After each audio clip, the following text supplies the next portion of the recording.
Pemerintah berencana menerapkan kembali jurusan IPA, IPS, dan Bahasa di jenjang sekolah menengah atas atau SMA. Sistem penjurusan ini sebelumnya dihapus saat Nadiem Makarim menjabat sebagai menteri.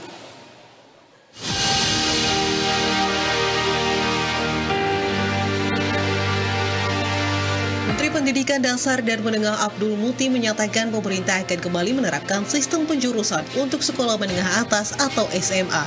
Sistem penjurusan ini sebelumnya dihapus dalam penerapan kurikulum merdeka yang digagas Menteri Nadiem Makarim. Abdul Muti mengungkapkan bahwa tujuan penjurusan ini untuk menunjang pelaksanaan tes kemampuan akademik atau TKA.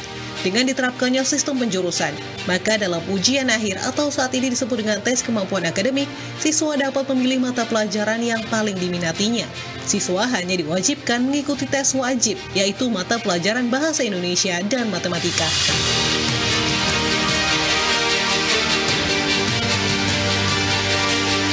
Tes kemampuan akademik direncanakan mulai diuji coba pada November tahun ini untuk siswa kelas 12 atau kelas 3 SMA. Tim Liputan, Berita 1.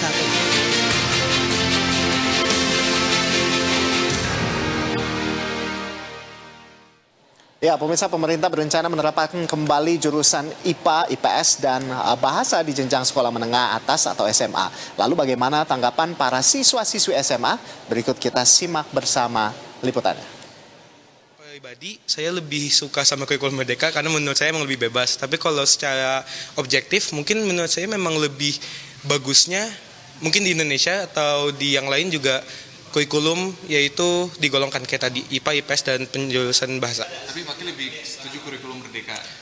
Mungkin untuk pribadi iya, kurikulum merdeka. Kalau aku pribadi aku kurang setuju Kak, karena mungkin untuk aku udah nyaman gitu dengan kurikulumnya seperti ini. Dengan dirubah-rubah takutnya kan kayak jadi nggak stabil ya, beda-beda gitu. Setiap angkatan tuh kualitasnya berbeda.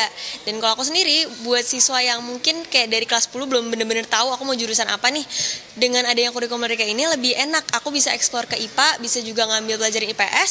Jadinya ketika aku udah ngambil peminatan itu makin jelas aku maunya apa dan udah kelihatan oh emang ternyata aku cocoknya di situ. Kayak gitu, jadi bisa lebih eksplor IPA IPS.